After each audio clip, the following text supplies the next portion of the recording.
வணக்கம். ஆகாஷ்வாணி புதுச்சேரி செய்திச் சுருக்கம் வாசிப்பவர் ஆனந்தி முருகன்.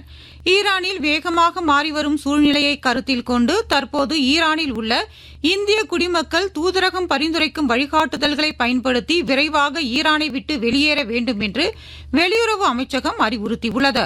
பிராந்திய அளவில் வளர்ச்சியை விரைவுபடுத்துவதற்கு மத்திய மாநில அரசுகளுக்கு இடையே அதிக ஒருங்கிணைப்பு தேவை என்பதை நிதி ஆயோக்கின் கூடுதல் செயலாளர் திரு ராஜீவ் சிங் தாக்கூர் வலியுறுத்தியுள்ளார். புதுடில்லியில் இன்று நடைபெற்ற வெல்டிங் மற்றும் கட்டிங் தொழில்நுட்பங்கள் குறித்த மாநாட்டில் உரையாற்றிய அவர், மாநிலங்கள் முழுவதும் தொழில்துறை வளர்ச்சியை முன்னெடுத்து செல்வதில் நிதி ஆயோக்கின் கூட்டுத்தளங்களும் கொள்கை ஆதரவும் ஒரு வினையூக்கியாக செயல்படும் என்றார். பங்கிம் சந்திர சாட்டர்ஜியின் நினைவு தினத்தை முன்னிட்டு மக்களவை சபாநாயகர் திரு ஓம் பிர்லா அவருக்கு அஞ்சலி செலுத்தியுள்ளார்.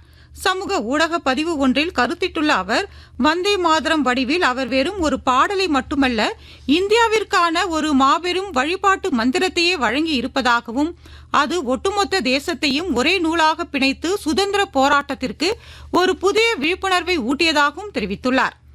அதிகரித்து வரும் பொருளாதார சவால்கள் மற்றும் உலகளாவிய நிச்சயமற்ற தன்மையை காரணம் காட்டி குறைந்த வளர்ச்சியடைந்த நாடு என்ற தகுதியில் இருந்து படிப்படியாக வெளியேறுவதை நிறைவு செய்ய வங்கதேசம் ஐக்கிய நாடுகள் சபையின் கூடுதல் அவகாசம் கோரியுள்ளது. பிரதமர் தாரிக் ரஹ்மான் ஐநா பொதுச் செயலாளர் திரு ஆண்டனியோ குட்ரேஸுக்கு எழுதியுள்ள கடிதத்தில், நாடு தற்போது ஒரு கடினமான பொருளாதார கட்டத்தை எதிர்நோக்கி வருவதாகவும், குறைந்த வளர்ச்சியடைந்த நாடு பிரிவில் இருந்து வெளியேறுவதற்கு முன்பு நிலை பெறுவதற்கு அதிக நேரம் தேவைப்படுவதாகவும் தெரிவித்துள்ளார்.